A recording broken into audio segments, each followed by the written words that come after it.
welcome to the Champ de Mars. It's day 6, the Paris 2024 highlight show. I'm your host, Eric Olenowski. On today's show, we'll talk about the Champ de Mars needing a new roof, thanks to Motoki taking the top off the place, famous faces in the crowd watching wrestling at Paris 2024, and we'll review the finals at Freestyle 74, Freestyle 125, and Women's Wrestling 62 kilos. Go off with the moment of the day as Sakurai Motoki of Japan trailed Grace Bullen of Norway 7-2 in the second period when she went for broke, throwing the Norwegian to her back with double overhooks, securing the come-from-behind fall and the spot at the 62 kilo finals. One of the coolest things thus far here at Paris has been looking in the crowd, seeing celebrities watching wrestling. So far, just to name a few, and not to leave anybody out, but I've seen Henry Cejudo, George Rush St. Pierre, Clay Guida, and Jake Paul, among many others. Right after the 57 kilo finals, we caught up with former wrestler and the current face of boxing, Jake Paul. Let's throw to our interview with Paul in Paris.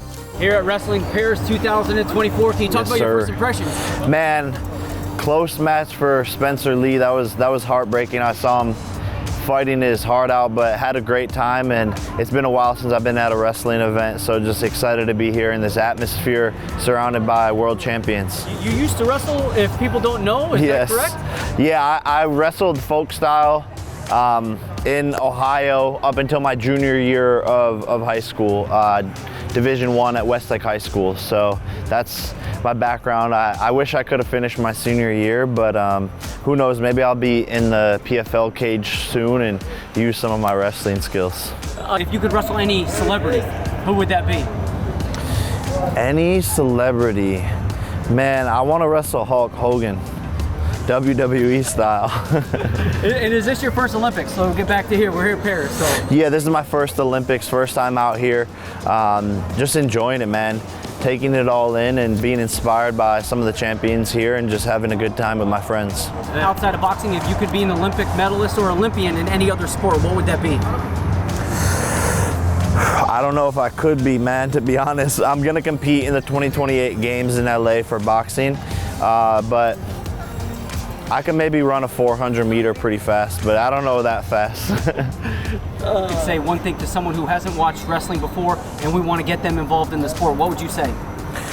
Yeah, I would say you gotta understand what the athletes are going through and how hard of a sport it is. It's one of the toughest things to do in the whole entire world and requires so much athleticism. And I would say just go try a wrestling practice and see if you love it or hate it, but it's definitely not for everybody.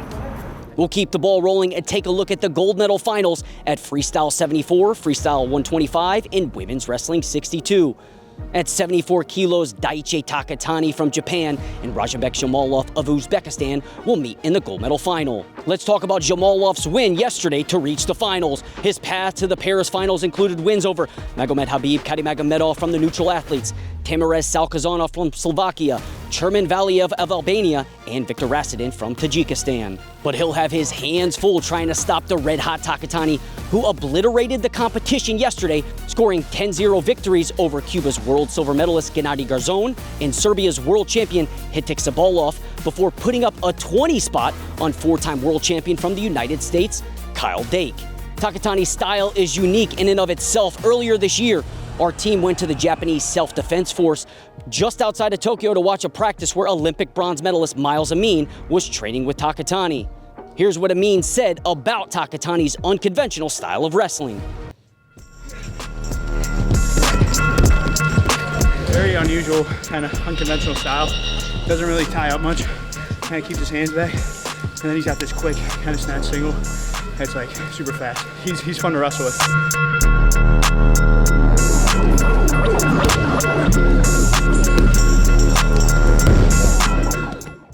At 125 kilos, we'll have a rematch from the 2021 and 2023 World Finals and the 2020 Tokyo Olympic semifinals between Amir Hossein Zori from Iran and Geno Petriashvili from Georgia.